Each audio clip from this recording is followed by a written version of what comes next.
The transparency ended in August of 2021 when Sage started high school. She started a public high school, and she told me that all the girls there were bi, trans, lesbian, emo, and she wanted to wear boys' clothes and be emo. Hey everyone, welcome back to my channel. And today we're going to talk about that thing that they say isn't happening. Gender-affirming care for minors. It's pretty crazy, the stuff that is actually being said out there from the trans activists. And in regards to that, I have so many things that show the hypocrisy and the opposite of what they say is not happening. It's sad. I feel very sad that I have to sort of push back against a community that I once felt I was a part of. But I can't be a part of lies and deceit, and I can't be a part of something that does something so irreversible and drastic towards children that I just could not live with myself. And I don't just mean changing kids' haircuts or clothes or letting them identify as a rabbit or a fish or whatever. It's more insane than that. It's actual surgeries and hormones and medications. So I have some things I want to talk to you and show you here so that I can show you that I'm not hallucinating and neither are you. And so with that, again, remembering to like, subscribe, push this thing out there. It does help me a lot. Let's move on. Now, here is what I have. The first thing I want to open up with is this mother who, well, she's a grandma, and she, I think, is the woman who started Sage's Law. And it's so, this whole video is so depressing. I'm not going to show you the whole thing, but I'm just going to open up with what she says and then a couple other pieces. So here we go. We're going to start with this. I am Sage's mother, better known as Nana. I adopted Sage after my son died when she was still a baby. She's been through 6 foster homes by then, but we loved her, and she blossomed into a joyful, lively girl who made music and art. Puberty began and COVID hit, and she was treated for depression and anxiety, at times very severe. Her teachers shared any concerns with me so her treatment could be adapted. The transparency ended in August of 2021 when Sage started high school. She started a public high school, and she told me that all the girls there were bi, trans, lesbian, emo, and she wanted to wear boys' clothes and be emo. Because I saw it as just a phase, it was fine with me. But at school, she told them something different. She was now a boy named Draco with male pronouns. Sage asked the school not to tell me, and they did not tell me, even though I informed them of her mental health history and medication. If I had known, this would be a much different story. She was terribly bullied. There you go. I mean, what is happening is a social contagion. These kids are all saying they're trans, number one. Number two, why is it all young girls doing this? And number three, why are the schools not telling parents that this is happening to their children? You have to see all of the layers of this. And as I peel it back for you, I do not believe in any way, and especially as a transsexual adult, that this should ever be happening with children. They need mental health care. Plus, on top of that, a lot of these kids are dealing with some kind of mental health problems and comorbidities, and we're not even addressing that. Watch this. That evening, I found a hall pass labeled Draco, and Sage told me she was identifying as a boy, and that her counselor said she could use the boys' bathroom.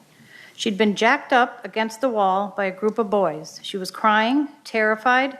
I said, just stay home, we'll figure it out. That was my last conversation with Sage for 5 months.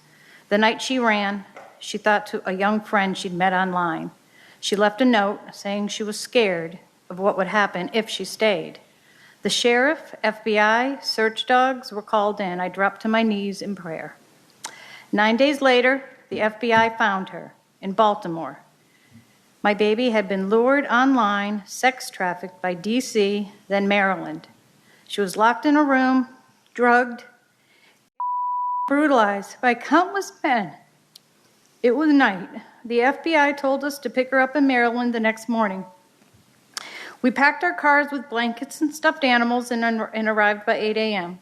But we were told we couldn't see her and were summoned before Judge Robert Kershaw late that afternoon. They didn't even tell Sage that we came for her. We finally entered the courtroom, and Sage appears on a huge Zoom screen from a prison cell. She looks tiny and broken.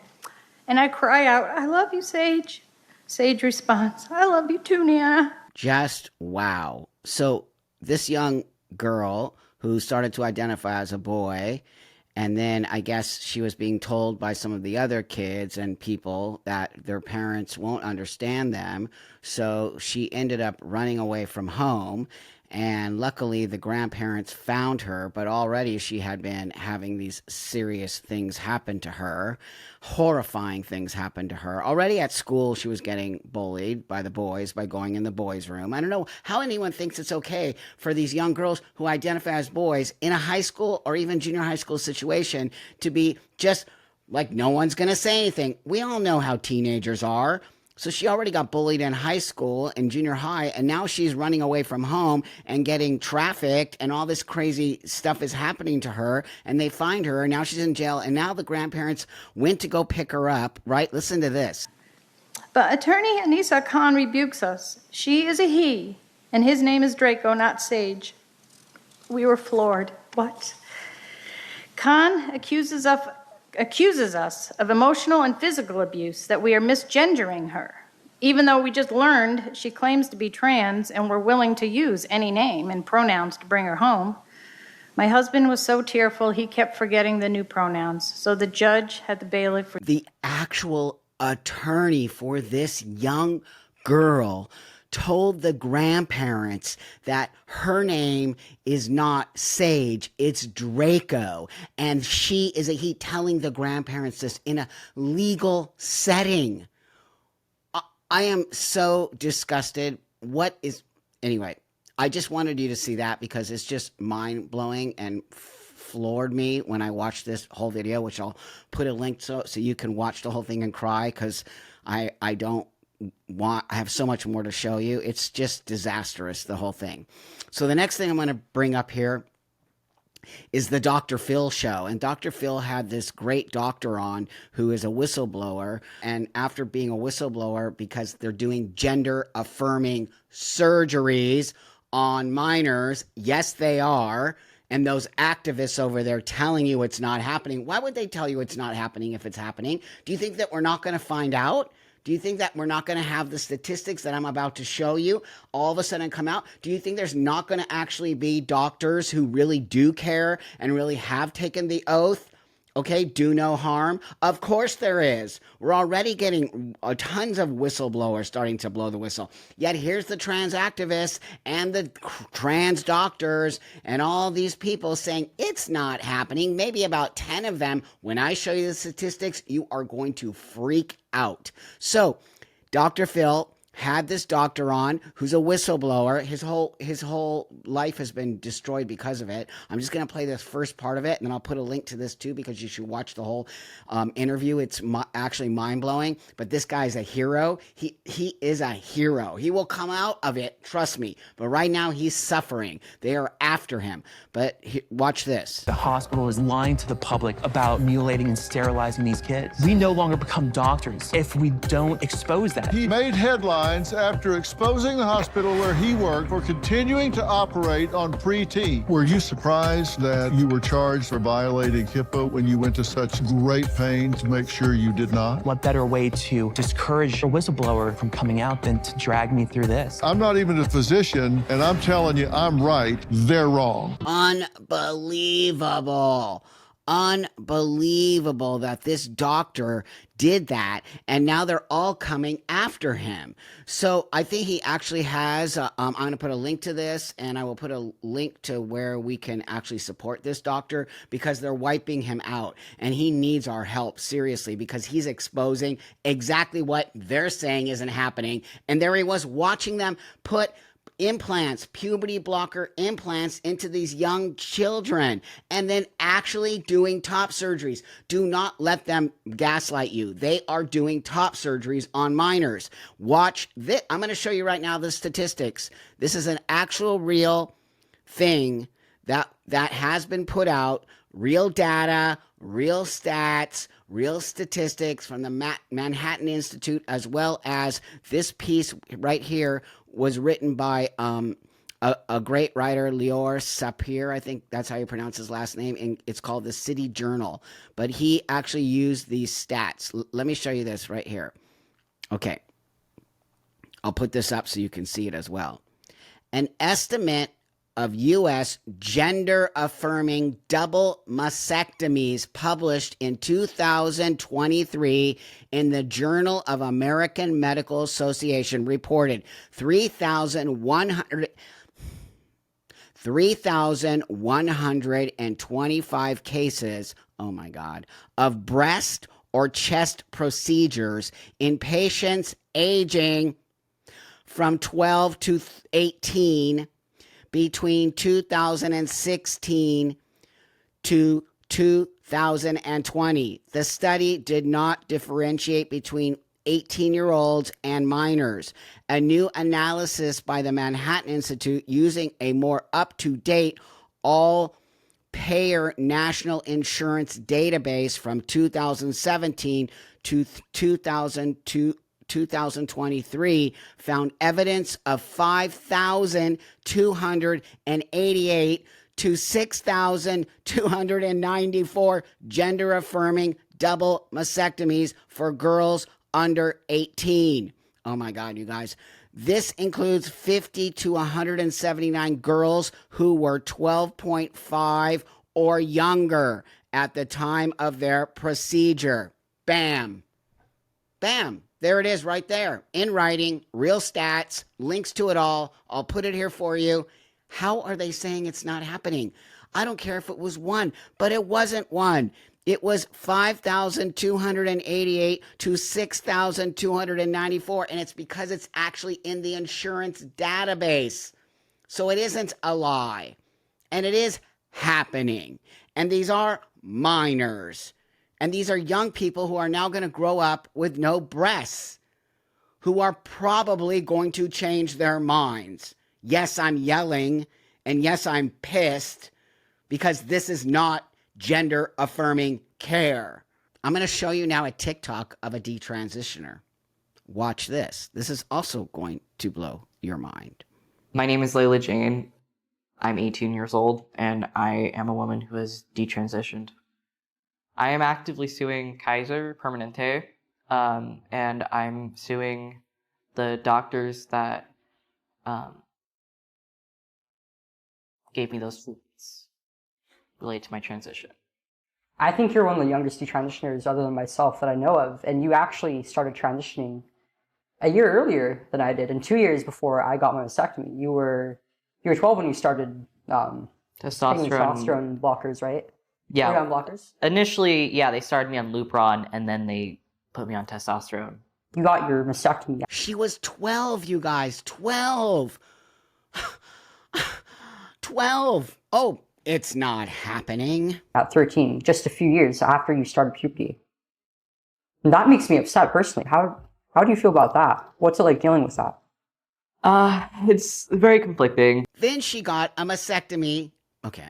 But honestly, I'm very upset that it was done to me so young, and also not to mention in a headspace where I just shouldn't have been able to make those kind of decisions. You know, I actually had never seen like a diagram of like a breast and like the organ and like the lactation, like organs, like the glands and all that until really recently. I saw a diagram. They never showed anything like that to me, and they really watered it down and just called it top surgery, not a radical. Not a double mastectomy. Double mastectomy, what it was, right? See, they call it top surgery, which is what we've always called it. When I had mine done 30 years ago, we called it top surgery because we were adults. We knew what we were getting into. We lived a life prior to that with our breasts. We lived as women for a long time. We went through a whole system figuring it out. This person was 12 getting puberty blockers and hormones, and then 13 getting their breasts removed. How? Just how? Thank you for suing Kaiser, and I hope you sue them all up the butt, and I hope you win as much money as you need to make yourself happy and to stop this insane train. It is a train wreck, and we're all sitting here watching it going, stop, but nobody hears us. I'm going to leave you with this last video because it's very, very important, I think, that you see this. And the reason why I think you see this is because we have celebrities out there. Not only celebrities who are cis allies and have trans kids, but we have celebrities out there who have transitioned and who are pushing for gender affirming trans kid surgery and saying this isn't happening. And you know who I'm talking about. Maybe you do, maybe you don't. Elliot Page, who I've tried to just stay away from. I don't care what Elliot does. Elliot can do whatever they need to do. They're an adult. They made an adult choice. I'm okay with all of that. But when you start spreading misinformation, and I can just hear all of it coming from the ACLU, coming from human rights, coming from all of these organizations that have been captured and are putting all this in your mouth because you have platforms like The View. The amount of misinformation and just true flat out lies about our lives, who we are, our healthcare, spread. And I really want to encourage people to educate yourselves, to listen to trans people, to listen to trans youth, to listen to the parents of trans youth, many of whom were in denial about a certain situation. Met your mom when she was yes, and who are, if they have the means, having to flee certain states, are terrified that their children are going to be taken away from them when they've just been doing everything they can and to make sure that their child can feel loved and thrive in their lives. And